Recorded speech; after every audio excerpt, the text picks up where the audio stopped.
अस्सलामुअलैकुम वरहमतुल्लाहि वबरकातुहू। Welcome to chemistry कली। आज हम लोग केमिस्ट्री नहीं सॉल्व करेंगे, आज हम लोग सॉल्व करेंगे थोड़ा हट के, जो कि है फिज़िक्स का 2016 का पास्ट पेपर। और आज की प्रो टिप तो इसको कहना सही नहीं होगा, इसको मैं कहना चाहूँगी एक अहम मशवरा। और मेरा ये जो मैं छोटा सा एक रखती हूँ थोड़ा सा टाइम वीडियो का इन चीज़ों के लिए, वो सिर्फ उन बच्चों के लिए होती है जिनको सही से प्रॉपर गाइडेंस अवेलेबल नहीं है, जिनकी फैमिली में मतलब बड़े बहन भाई यूनिवर्सिटीज़ में नहीं है और गाइडेंस नहीं है। क्योंकि मैंने कहा जैसे सोशल मीडिया में बहुत देखती हूँ, बहुत बच्चे पूछते हैं और उनको बहुत ज़्यादा मिस गाइडेंस मिलती है वहाँ उस तरफ से। तो क्योंकि जिस फील्ड से अगर मैं रिलेटेड हूँ तो जाहिर सी बात है, तो उसमें थोड़ी नो हाउ जो होगी तो वो मैं चाहती हूँ उसको ट्रांसफ़र कर दूँ। तो सिंपल सी चीज़ है, इसको मैं कहूँगी कि अपने ई कैट में आप लोग बहुत मेहनत कर रहे हैं। जाहिर बात है, आपने यूट्यूब पे वीडियो सर्च की, देखी, इसका मतलब आप वाकई मेहनत कर रहे हैं कि अपनी बुक्स कॉपी से हट के भी आप इसके अलावा भी बहुत मेहनत कर रहे हैं। तो ये सबसे पहले आपके लिए हेड्स ऑफ टू यू कि आप लोग वाकई अपने फ्यूचर से इतने ज़्यादा डिवोटेड हैं। मैं ये कहना चाहूँगी कि देखें, अभी जैसे आर्टिफिशियल इंटेलिजेंस का दौर है, आपने देखा होगा, आपने मेजर फील्ड सेलेक्ट कर ली कि आपने इंजीनियरिंग करनी है, ठीक है, आप एनईडी में अप्लाई कर रहे हैं, उसमें आपको फ़ील्ड कौन सी चूज़ करनी है। तो फील्ड के सबसे चूज़ करने से सबसे पहले आपको फ़ील्ड के बारे में पूरी मालूमात होनी चाहिए, ठीक है। जैसा कि मैंने कहा कि आर्टिफिशियल इंटेलिजेंस का दौर है, तो माना कि मैंने कि मींस कंप्यूटर की फील्ड्स हैं जिसमें सॉफ्टवेयर इंजीनियरिंग आती है। अगर मैं एनईडी की बात करूँ तो एनईडी में 3 फील्ड्स हैं जो कि कंप्यूटर रिलेटेड हैं, जो कि है सॉफ्टवेयर इंजीनियरिंग और CIS computer information system engineering, और जो थर्ड प्रोग्राम है वो BS काइबर इंजीनियरिंग नहीं है, वो है BCIT bachelor of computer information technology. तो देखिए, इस चीज़ का बूस्ट है और दौर है और ये रहेगा परमानेंटली। मगर किसी भी फील्ड को सिर्फ इसलिए सेलेक्ट करना कि उसका दौर है और कूल लगता है, मींस सॉफ्टवेयर इंजीनियर बहुत कूल लगता है। CIS और जहाँ देखो तो देखा है कि भाई CIS में बहुत पैसे हैं इसमें। तो देखिए, ये चीज़ आपको नहीं करनी है, अभी आपको चीज़ ये सिलेक्ट करनी है कि आपका इंटरेस्ट किस तरफ है, ठीक है। खैर, ये बहुत बड़ा टॉपिक हो जाएगा अगर इस पर बात करेंगे। सबसे पहले आप ये करें कि इन सारी इंजीनियरिंग के बारे में जानें। अभी इस वक्त बच्चों को इंजीनियरिंग पता तक नहीं होती कि कितनी इंजीनियरिंग की फ़ील्ड होती है। उनको बस ये पता होता है कि एक सॉफ्टवेयर होती है, एक मैकेनिकल होती है, एक इलेक्ट्रिकल होती है, और किसी को पता होता है एक सिविल होती है। इसके अलावा कितनी इंजीनियरिंग्स होती हैं उनको नहीं पता होता। और ये सब इंजीनियरिंग्स आपस में बहुत डिफरेंट होती हैं, ठीक है, बहुत ज़्यादा डिफरेंस होता है इनमें। फॉर एग्ज़ाम्पल, अगर मैं इलेक्ट्रॉनिक इंजीनियरिंग को कंपेयर करूँ पॉलीमर इंजीनियरिंग से, तो ये बिल्कुल डिफरेंट चीज़ें हैं आपस में, ठीक है। इस तरीके से जितनी मैं दूसरी, फॉर एग्जांपल अगर मैं कंपेयर करूँ पेट्रोलियम इंजीनियरिंग को आपकी ये मैकाट्रॉनिक्स से, तो ये बिल्कुल दोनों डिफरेंट काइंड ऑफ इंजीनियरिंग है। तो इस चीज़ को अपने जहन में क्लियर करने के लिए, फॉर एग्जांपल अगर मैं आपको केमिकल इंजीनियरिंग की बात करूँ, जिसको मैं बहुत सुनती हूँ, बहुत सारे बच्चे समझते हैं कि यार ये तो केमिस्ट्री है, मींस मुझे बहुत बच्चे आते हैं कहते हैं कि मुझे केमिस्ट्री पसंद है, मुझे केमिकल इंजीनियरिंग में जाना है, या कहते हैं मुझे केमिकल इंजीनियरिंग नहीं करनी क्योंकि मुझे केमिस्ट्री नहीं पसंद। तो इस तरह की चीज़ें होती हैं।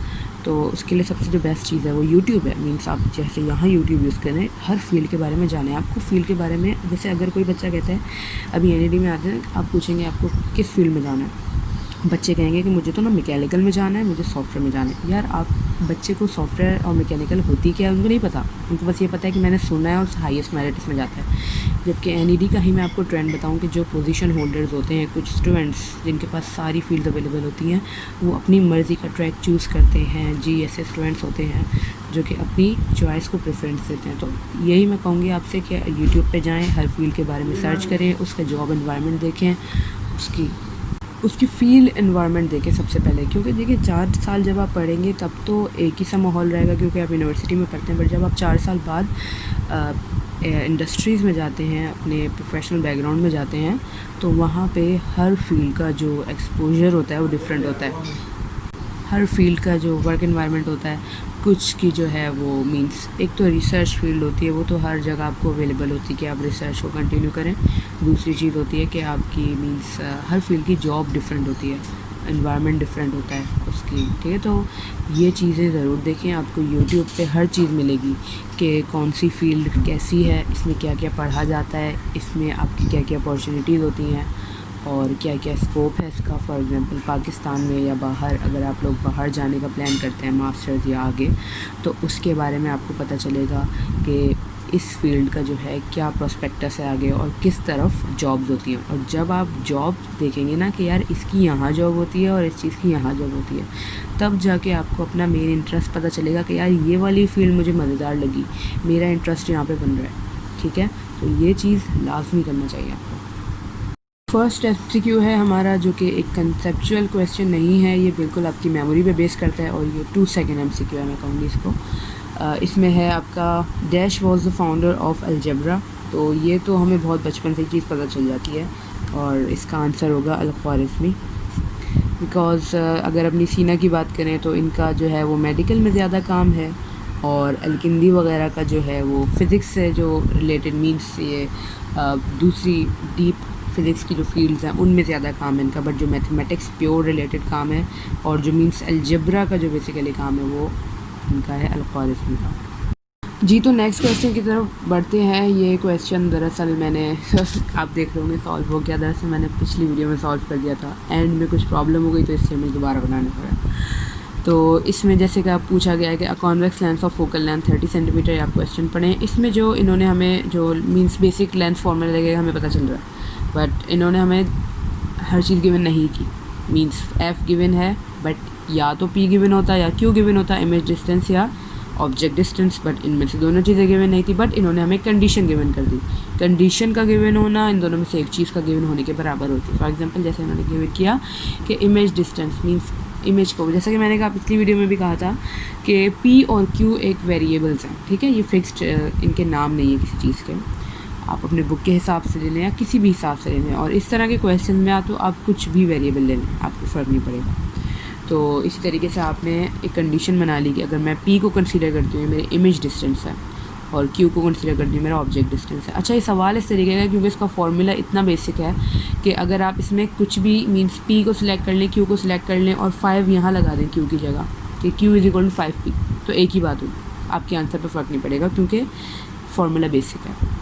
तो सिंपली आपने क्या किया, आपने फार्मूला लिया, उसमें आपने ये वाली कंडीशन पुट कर दी, और उसके बाद बिल्कुल आपने बेसिक सॉल्यूशन किया और आपके पास आंसर आ गया 36 सेंटीमीटर, और आपने पुट कर दिया। Now a projectile launched with velocity of 20 metre per second is max range is. ठीक है, तो first of all max range किस पे होती है, theta is equal to 45 degree पे, ये तो हमें पता ही है। तो मीन्स हमने दो वैल्यूज़ एज्यूम कर ली। मैंने कहा ना, या तो वैल्यू गिवन करेंगे या तो कंडीशन गिवन करेंगे। तो रेंज का फॉर्मूला हमारे पास क्या होता है, वी नॉट स्क्वायर और साइन 2 थीटा अपॉन जी।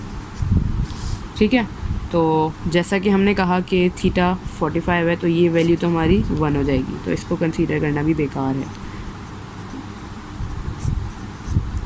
ठीक है, ये हमारा फॉर्मूला होगा, इसमें अपनी चीज़ें पुट करते हैं। कितनी गिवन थी हमें, 20। जी को मैं बहुत सारे बच्चे कहते हैं जी को, फॉर एग्जांपल जी को क्या लिया जाए, फॉर एग्जांपल 9.87 जो इसकी वैल्यू होती है। तो मैं कहूँगी कि आप ई कैट में और जो भी क्वेश्चन MCQs वाले होते हैं उसमें आप जी की वैल्यू 10 लें। 10 लें, इसका मतलब ये है कि फॉर एग्जांपल आपका आंसर आता है, मीन्स आपने 10 की वैल्यू ली, मैं बिल्कुल XYZ बात कर रही हूँ, आपका आंसर आता है 19.8 एक्यूरेट आंसर है, और आपका आंसर आता है 20, आप 10th वैल्यू यूज़ करके। तो आपको पता है कि 20 जो है नियरेस्ट किससे है, 19.8 है, तो आपका 19.8 आंसर करेक्ट होगा। तो इससे क्या वजह पता चली, आपको 10 की कैलकुलेशन आसान होती है, और ये तो NAD है, यहाँ पे तो आपके पास कैलकुलेटर होता है, पर बहुत सारी जगहों पे कैलकुलेटर अलाउड नहीं होता, तो वहाँ के लिए भी बेस्ट है कि आप 10 की वैल्यू लें। इस तरीके से जितने दूसरे वेरिएबल्स हैं जिनकी वैल्यू इस तरह की होती है, तो आप एक रफ वैल्यू सिलेक्ट कर लें, उसको लें और फिर अपना आंसर एस्टिमेट करें। तो इसका आंसर क्या बनेगा,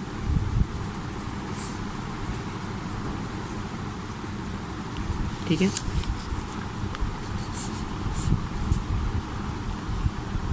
नेक्स्ट क्वेश्चन है हमारा जिसका नंबर है, अब आएगा नंबर नज़र, अब आएगा, ठीक है, 4। इसमें हमसे वैल्यू पूछी है 1 किलोवाट आवर की वैल्यू क्या होती है, तो ये भी मेमोरी बेस्ड क्वेश्चन है और इसका आंसर सिंपली होगा सी। ओके, तो इसमें कोई लॉजिक नहीं है, इसलिए इसमें समझाने वाले भी कुछ नहीं। The process in which AC is converted into DC is, इसका आंसर सिंपली रेक्टिफिकेशन होगा, क्योंकि रेक्टिफिकेशन ही वो प्रोसेस होता है। फॉर एग्जांपल हमारे जो बहुत ही बेसिक लेवल पे अगर हम देखें, जो हमारे चार्जर्स होते हैं तो वो ये काम कर रहे होते हैं। एम्प्लीफिकेशन का ताल्लुक साउंड और दूसरी चीज़ों से होगा, वेव से। AC में भी वेव होती है बट इतनी डीप में नहीं जाते, और डोपिंग आपको पता है बिल्कुल ही डिफरेंट फील्ड है, तो इसलिए answer A.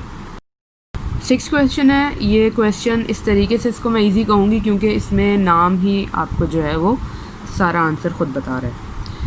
The energy obtain by tapping the energy of the hot molten areas inside the earth's crust is. तो अगर मैं इसी क्वेश्चन में देखूँ तो हॉट का वर्ड और अर्थ का वर्ड, हॉट का वर्ड जो रिलेट करता है थर्म से और अर्थ का रिलेट करता है वर्ड जियो से, तो इसका आंसर सिंपली जियोथर्मल एनर्जी ही होगा। A body is constrained to move in the y direction is subjected to force of, ये force given है हमें, and the work done by this force in moving the body at a distance of 10 meters in y direction is। तो इधर सबसे पहले हमें एक mistake नहीं करनी, जो कि बहुत बच्चे मिस्टेक ये करते हैं। वो क्या करेंगे, कहेंगे यार फोर्स गिवन है मुझे और मुझे एक डिस्टेंस गिवन है 10 मीटर, मैं ऐसा करता हूँ फोर्स का जो है वो डायमेंशन निकालता हूँ और उसको मल्टीप्लाई कराता हूँ 10 से, तो मेरा आंसर आ जाएगा। नहीं, ये ऐसा क्यों नहीं करना, क्योंकि सवाल की जो चीज़ें हैं उसको हम देख के सवाल को आगे बढ़ेंगे। फॉर एग्जांपल यहाँ पे इन्होंने जो एक कंडीशन दे दी वाई एक्सिस वाली, तो इसको जब हम सवाल करेंगे तो आपको पता चलेगा कि ये वाला सॉल्यूशन क्यों गलत है। ठीक है, तो अगर मैं अपनी फ़ोर्स की बात कर लूँ तो मुझे फ़ोर्स कौन सी गिवन है, फ़ोर्स की क्या वैल्यूज़ है मेरे पास, -2, 15 और 6। ठीक है, और दूसरा जो डिस्प्लेसमेंट होती है वो इन्होंने मुझे क्या कहा है, वाई डायरेक्शन में, मींस एक्स में 0, वाई में 10 और जी में 0। वर्क डन की मेरे पास फॉर्मूला क्या होता है, work is equal to F.S। ठीक है, तो F.S में क्या होता है, रिस्पेक्टिवली x से मल्टीप्लाई होता है प्लस y से मल्टीप्लाई होता है। तो अगर मैं यहाँ देखूँ इसको, इस पूरे को अगर मैं यहाँ लेकर आऊँ तो मैं देखूँगी कि फर्स्ट ऑफ ऑल मेरे पास आएगा 0, देन 150 प्लस 0, तो what will be my work done, my work done will be 150। Okay, the answer is D.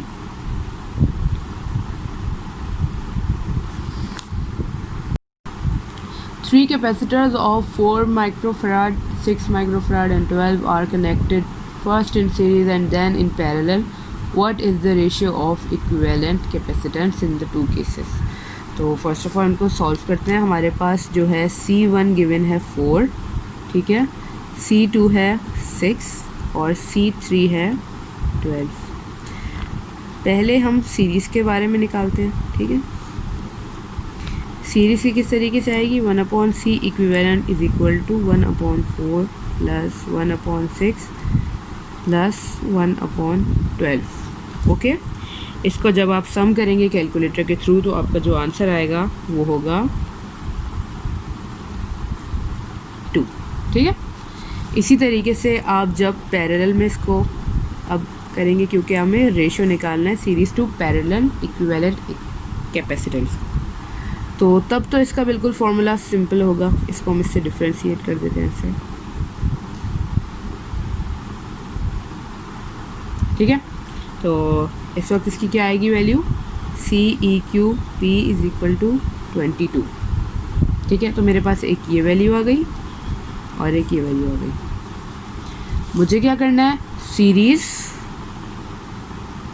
और पैरेलल का रेशियो बताना है, जैसा कि उन्होंने सवाल में कहा है। कैसे कहा है कि what is the ratio of equivalent capacitance in the two cases, और टू केसेस में पहले इन्होंने सीरीज़ का जिक्र किया और बाद में इन्होंने पैरेलल का जिक्र किया, तो इसलिए पहले सीरीज़ आएगी बाद में पैरेलल। तो सीरीज़ में कितनी थी हमारी 2 और इक्विवेलेंट इसमें कितनी आई है 22, तो ये क्या बनेगा 1/11। और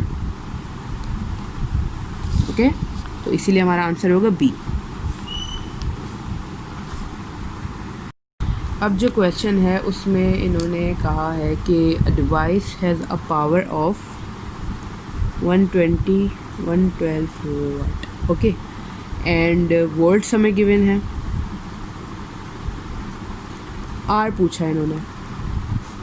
अब हमें फार्मूला देखना है कि कौन सा ऐसा फार्मूला होता है कि जिसमें हमें ये दोनों चीज़ें गिवन होती हैं।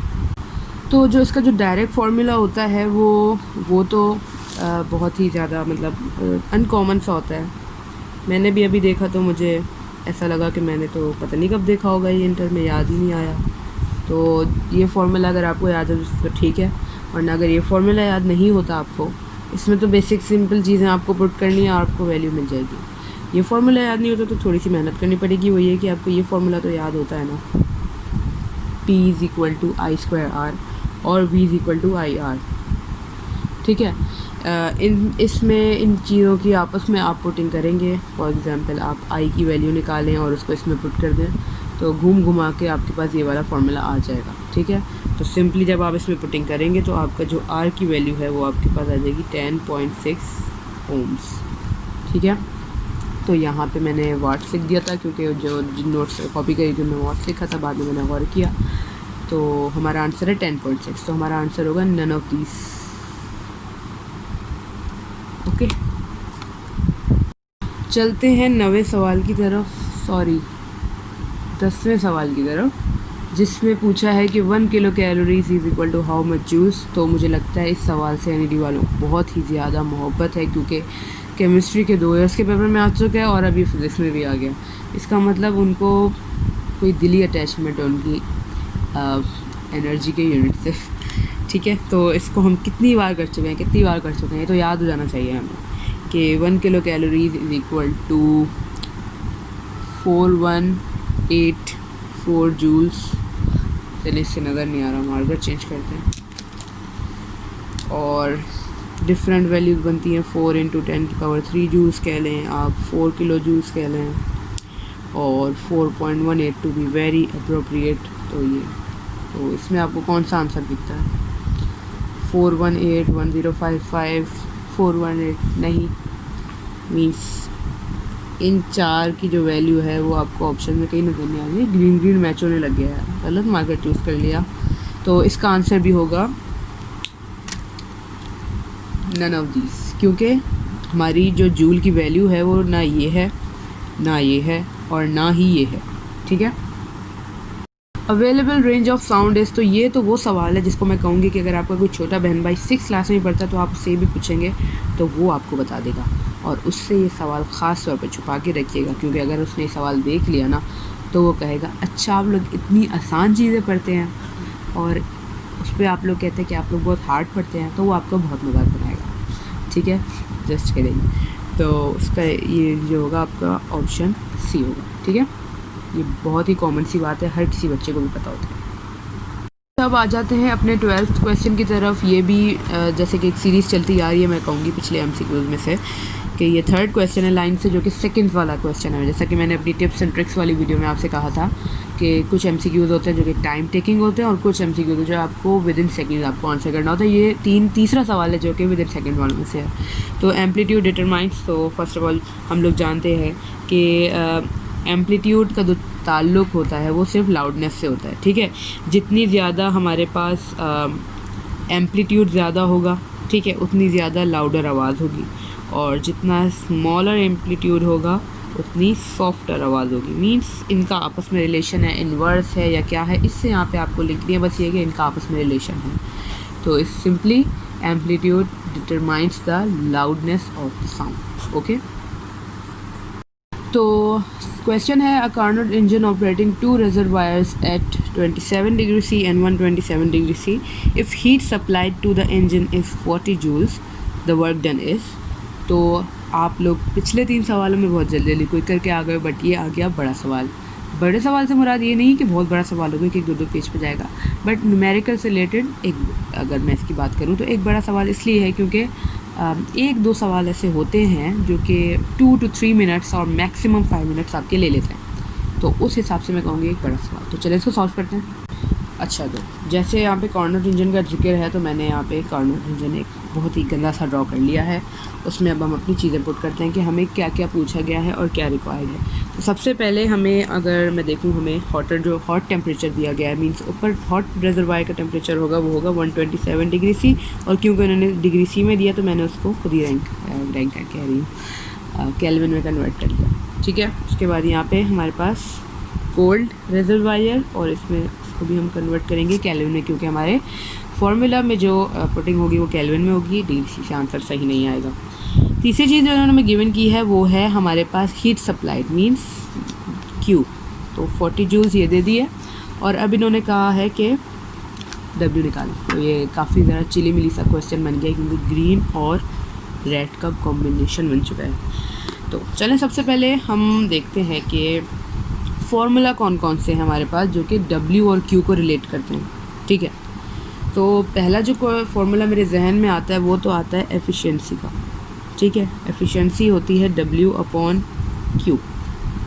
ठीक है, अब मुझे यहाँ पे Q पता है, W नहीं पता, और एफिशिएंसी भी नहीं पता। तो ऐसा करते हैं, एफिशिएंसी मालूम करते हैं और अपना डाटा देखते हैं कि क्या हम एफिशिएंसी मालूम कर सकते हैं। चलते हैं एफिशिएंसी के फॉर्मूले की तरफ। एफिशिएंसी का फॉर्मूला होता है हमारे पास 1 = 1 माइनस T2 ओवर T1। तो उसका फॉर्मूला होता है 1/T2/T1। बट ये T2/T1 क्या होता है, कैसे होता है, बहुत कन्फ्यूजन हो जाती है। इसके लिए मैं आपको और आसान तरीका बताती हूँ कि सबसे पहले ये वाला होता है आपका TH, T1 T2 तो करे ही नहीं, ये तो कन्फ्यूजन हो जाएगी कि भाई T1 ऊपर आना था, T2 ऊपर आना। नीचे वाला होगा TCH का मतलब हॉट, नीचे वाले का मतलब कोल्ड। तो अब हमेशा याद रखें कि जो भी नीचे होता है वो उस फार्मूला में ऊपर आएगा, और जो ऊपर होता है वो फार्मूला में नीचे आएगा। ठीक है, तो इसका फार्मूला कैसे बन जाए, चलिए, इसमें कुछ समझाने का नहीं है, इसलिए मैं यहाँ पे येलो मार्कर यूज़ करूँगी, क्योंकि मुझे येलो बहुत अच्छा कलर लगता है। अच्छा, तो यहाँ पे क्वेश्चन है 14 in an elastic collision momentum is conserved, KE is conserved. तो इसमें सिंपल सी बात ये है कि इलास्टिक कोलिजन यहाँ पे और इन इलास्टिक कोलिजन को आप लोग समझे, आइडियल और नॉन आइडियल। तो इलास्टिक कोलिजन कौन सा होगा हमारे पास, आइडियल होगा, और इन इलास्टिक कौन सा होगा, नॉन आइडियल होगा। तो आपको जैसे पता है कि एक जो आइडियल चीज़ होती है उसमें कोई एरर ही नहीं होता, कोई फ्रिक्शन ही नहीं होता, कोई ख़राबी नहीं होती, सब काम सही चल रहा होता है बिल्कुल। तो अगर मेरे पास कोई भी कोलिजन इलास्टिक है तो मेरे पास दोनों चीज़ें कंजर्व्ड होगी, मींस मेरा जितना मोमेंटम था उतना मोमेंटम रहेगा, जितनी काइनेटिक एनर्जी थी उतनी काइनेटिक एनर्जी रहेगी। मूवमेंट में, फ्रिक्शन में कहीं मेरा कोई लॉस नहीं होगा। ठीक है, तो इसका आंसर हो जाएगा C। तो कलर करना पड़ेगा येलो के लिए। इसके बाद डायरेक्ट किसी क्वेश्चन पे आ जाते हैं जो कि है 15, which of the following is not a vector. तो ये भी बिल्कुल वही वाला सवाल है कि इस सवाल को आपको 9 क्लास के बच्चों से बचा के रखना पड़ेगा। 9 नहीं, मैट्रिक, और 9 क्लास के बच्चों से भी, क्योंकि अब तो 9 में भी फिजिक्स आ गई ना, कराची बोर्ड के बच्चों से मुखातिब हूँ मैं। तो ये भी बिल्कुल बेसिक सा आंसर है। अच्छा, इस सवाल में हमसे पूछा है कि diffraction, polarisation, interference can be defined by wave theory, corpuscular theory, both और नन। तो सबसे पहली बात, एक कॉमन सी एक साइंस स्टूडेंट्स को पता होता है कि लाइट की हमारे पास डुअल नेचर होती है, एक होती है वेव नेचर और एक आ जाती है हमारे पास की पार्टिकल नेचर। ठीक है, अच्छा, मीन्स ये दोनों तरीके की नेचर एग्जिस्ट करती है। अब हम आते हैं अपने ऑप्शंस पे, वेव थ्योरी पे और कॉर्पस्कुलर, दोनों को सबसे पहले हम थोड़ा स्टडी कर लेते हैं। पहले हम बात करते हैं कॉर्पस्कुलर थ्योरी की। कॉर्पस्कुलर थ्योरी जो हमें कहती है, सॉरी मुझसे नाम सही से इसका नहीं निकल जा रहा, तो वो कहती है कि जो लाइट होती है वो पार्टिकल होती है। ठीक है, छोटे छोटे आपके कॉर्पस को छोड़े, मैं कैप्सूल बोल देती हूँ। ठीक है, कैप्सूल होते हैं लाइट के छोटे छोटे, और वो इमिट होते हैं, और इस तरह की कहानी उन्होंने सारी बयान की इस थ्योरी में। तो अगर हम इस थ्योरी को देखें तो हमारे पास जो जो जिसको हम कहेंगे कि जो जो मेथड्स जस्टिफाई हुए थे वो थे रिफ्लेक्शन, ठीक है, रिफ्रैक्शन और डिस्पर्जन। ये तीन चीज़ें जो थी वो डिफ़ाइन हो रही थी कॉर्पस्कुलर थ्योरी से, बट ये जो थ्योरी थी ये इंटरफेरेंस, डिफ्रैक्शन और पोलराइजेशन को जस्टिफाई नहीं कर पा रही थी। और ये जो तीन चीज़ें जस्टिफाई कर रही थी वो थी वेव थ्योरी, जो कि कहती थी लाइट एग्जिस्ट करती है इन द वेव फॉर्म। ठीक है, तो हमारा आंसर क्या होगा? ए। ठीक है, आ जाते हैं फिर छोटे क्वेश्चंस पे। Minimum amount of energy required to eject the electron from the metal surface is work function. Okay, इसमें भी कुछ समझने वाला नहीं है। और उसके बाद वाला सवाल तो और ही ज़्यादा, ठीक है, क्या कहूँ इसको अब मैं, सवाल है कोई तो -40 degree Fahrenheit is equal to how many centigrades. तो ये भी जैसे कि मैंने कहा उसी सवाल की बिरादरी से ताल्लुक़ रखता है जिनको आपको छुपाना है छोटे बच्चों से। Now alpha particle consist of, ये भी हम इस तरह का सवाल एक कर चुके हैं उसमें क्या होता है वो केमिस्ट्री में। तो उसमें हमने देखा था कि जो अल्फ़ा पार्टिकल होता है वो बिल्कुल सिमिलर होता है हीलियम न्यूक्लियाई की तरह, और हीलियम जो होता है उसको हम जानते हैं कि उसका जो एटॉमिक नंबर 2 होता है। और क्योंकि अल्फ़ा पार्टिकल तो इस ये पॉजिटिव कहूँगी एक न्यूट्रल एलिमेंट होता है, तो इसकी जो सारी कैरेक्टरिस्टिक्स होती हैं बिल्कुल अल्फ़ा पार्टिकल्स की तरह होती है। तो इसमें भी 2 न्यूट्रॉन्स और 2 प्रोटॉन्स होते हैं, बिल्कुल हीलियम न्यूक्लियाई की तरह। इसी तरीके से इसके बाद वाला एमसीक्यू है जिसमें coulomb is the unit of charge. ठीक है, ये भी एक बेसिक क्वेश्चन है। उसके बाद आ जाता है in J Thomson experiment the radius of an electron is. तो ये भी बिल्कुल मेमोरी बेस्ड आपका एमसीक्यू है जिसमें आपको सिर्फ फार्मूला बताना है उनको। इससे रिलेटेड क्वेश्चन ऐसे हो सकता है कि वो कह सकते हैं कि in J Thomson experiment the radius of an electron is, और उसमें आपको मास दे दें, बी की वैल्यू दे दें और इलेक्ट्रॉन का चार्ज तो आपको पता होगा, या वो गिवन कर देंगे।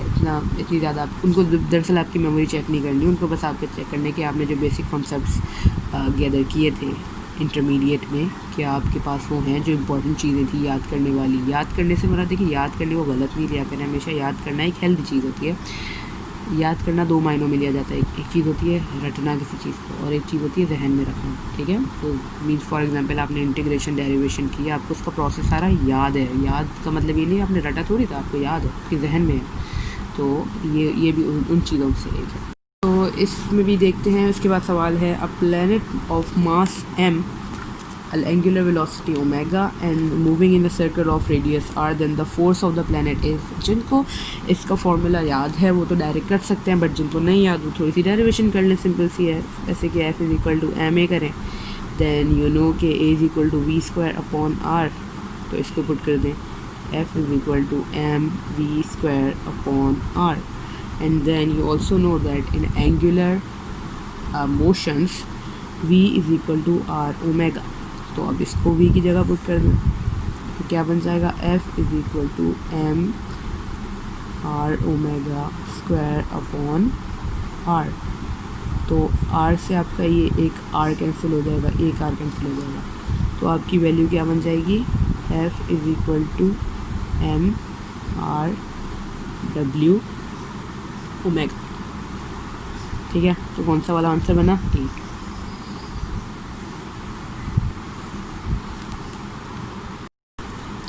A simple pendulum पूरा नहीं लिखा मैंने, having a time period of t, if a little amount of mercury is dropped from the bob of pendulum then the time period t will be।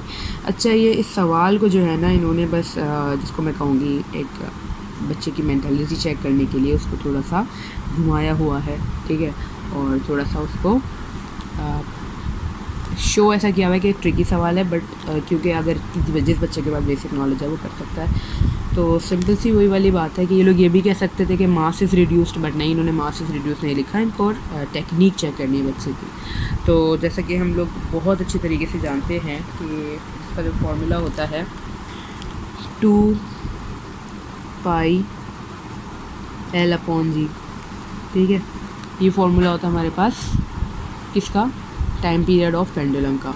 अब इन्होंने कहा है कि mass if little amount of mercury is drop from the Bob.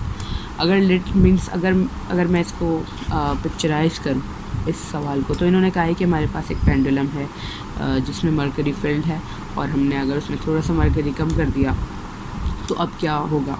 Means simple सी बात है, इन्होंने मास कम करने को एडवांस वर्डिंग्स में लिखा हुआ है। तो सिंपल सी बात है कि जब मेरे पे टाइम पीरियड पे फ़र्क ही नहीं पड़ता मास से, मेरा टाइम पीरियड वही रहेगा। आप उसमें ज़्यादा मर्करी डालें या उसमें से निकालें, ठीक है। तो it will remain same, red, orange, yellow. In which of the following process internal energy remains constant.